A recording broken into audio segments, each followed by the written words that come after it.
Fast బౌలర్స్కి భయపడని first Indian legend ఎవరో తెలుసా?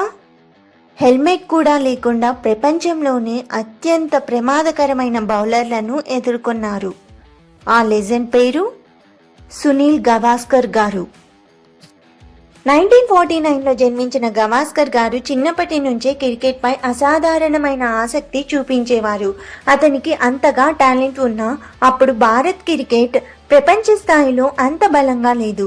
కానీ గవాస్కర్ గారు ఒక విషయం నిరూపించాలనుకున్నారు, ఇండియన్స్ కూడా వరల్డ్ క్లాస్ క్రికెట్ ఆడగలరు అని.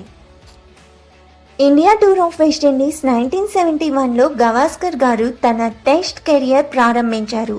ఆ సిరీస్లో అతను ఏం చేశారో తెలుసా? 4 మ్యాచ్లలో 774 రన్స్ చేశారు. అది అప్పటి వరకు ఒక రికార్డ్. ముఖ్యంగా వెస్టిండీస్ బౌలర్లు అంటే ప్రపంచంలోనే అత్యంత భయంకరమైన ఫేజ్ అటాక్. కానీ గవాస్కర్ గారు మాత్రం ఫియర్లెస్గా ఆడారు.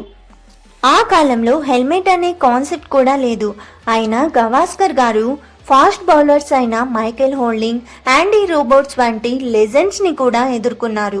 ప్రతి బంతిని పర్ఫెక్ట్ టెక్నిక్తో డిఫెండ్ చేసి బ్యాడ్ బౌల్స్ వస్తే బౌండరీస్ కొట్టేవారు.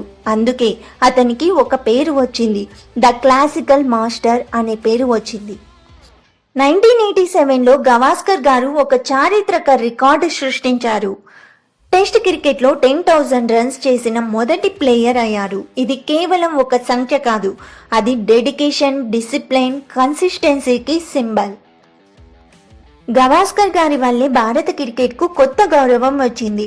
ఆ తర్వాత వచ్చిన సచిన్ టెండూల్కర్ గారు, రాహుల్ ద్రవిడ్ గారు ఇలాంటి లెజెండ్స్కి మార్గం చూపింది గవాస్కర్ గారే. అతను కేవలం రన్స్ మాత్రమే చేయలేదు, భారత క్రికెట్కు ఒక స్ట్రాంగ్ ఐడెంటిటీ ఇచ్చారు. హెల్మెట్ లేకుండా, ఫియర్ లేకుండా వరల్డ్స్ బెస్ట్ బౌలర్స్ను డామినేట్ చేసిన వ్యక్తి సునీల్ గవాస్కర్ గారు. అందుకే అతన్ని ఇలా పిలుస్తారు, the classical master and India's true test goat.